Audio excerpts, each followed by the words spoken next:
How do you make a full-dress tourer cooler? The answer, obviously, is to take off that massive top box, shrink the screen, and lower the seat and panniers. Suddenly, your slightly middle-aged tourer is what's known as a bagger. An essentially American idea, manufacturers are presumably hoping that it's going to catch on a bit more over here. We saw Honda do it with the Goldwing to make the F6B and with the Pan-European to make the CTX 1300. And now BMW has done it with the K1600 series to make this, the K1600B. So let's find out what this bagger nonsense is all about. Engine. Here's a rule. Any motorcycle engine with more cylinders than you can count on one hand is likely to be good. With 6 pots making 160 horsepower and 129 pounds-foot, the K1600B is like a sumo wrestler with sprinter's legs. The bottom end's pleasingly smooth before the mid-range and top end pick up like a tidal wave. It's really satisfying to ride something so big that goes so fast. Handling. Would a sumo wrestler on sprinter's legs change direction easily? I don't know, but the K1600B does.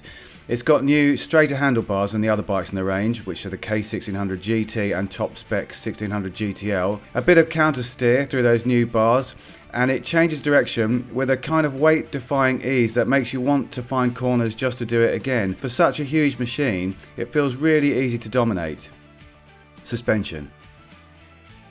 It's not just going so fast on something so big that's pleasing, it's going so fast on something so big and comfortable. The suspension is the same as on the other K1600s, as is the aluminium frame and swing arm along with the wheels and brakes. It's got BMW's electronically adjustable suspension, which the firm calls ESA. It's not dynamic ESA, which is semi-active, changing damping settings automatically according to conditions, but just ESA, the slightly less sophisticated system which lets you change settings by pressing buttons. You can choose between cruise and road. The former, obviously, is where the sense of high-speed luxury is best. It makes the road feel as smooth as a bowling green, and it does it while keeping the bike's 336 kilograms stable and poised.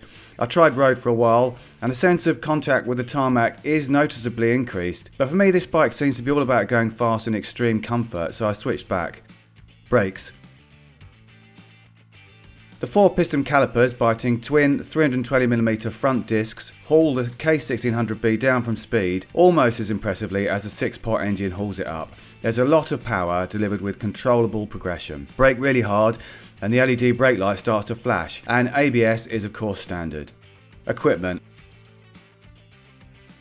Well, where to start on a bike like this? Standard equipment includes traction control, heated seats, cruise control, the ESA suspension, an electrically adjustable screen which retracts when you switch off, and that's at the starting price of £16,750. Options include the premium package, which costs another £1,825 and adds an electric reverse gear, sat-nav preparation, so that means it's ready to take a sat-nav, and an audio system. Or there's a comfort package, which is £1,455 extra, adding a keyless ignition, an up-down quick shifter and an auto blipper, which BMW calls Gear Shift Assist Pro, central locking for your panniers, and an LED fog light and an alarm. And then there are 2 separate editions of the bike. You got the K1600B SE costing $17,760 and including a centre stand and hill start control so you don't roll backwards. And there's a K1600B LE edition costing $19,405 and including the audio system, the reverse gear, the centre stand and the hill start control, plus more. It's complicated stuff. The bike I rode was the BLE edition, so fitted with most of the above, plus footboards,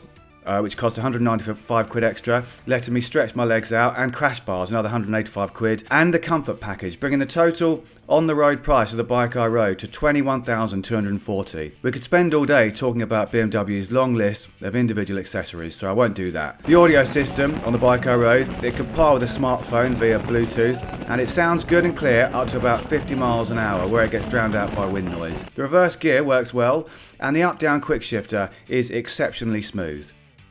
We like the fact that this bike seems to bring a bit of cool to the K1600 range without compromising much on the touring capacity. Obviously you don't get the huge top case and pillion backrest of the K1600 GTL, but there's plenty of room for weekend luggage or more in those panniers. The shorter screen still provides good protection, and you can swap it for the taller one from one of the other K1600s if you want. We don't like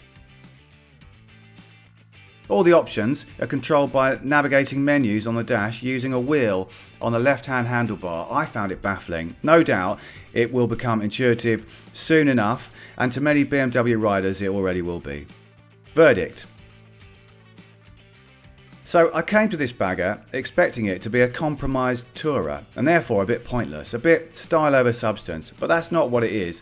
It's style with substance, a full-on, full-dress, long-haul tourer, just like the rest of the K1600s, but the one Fonzie would choose.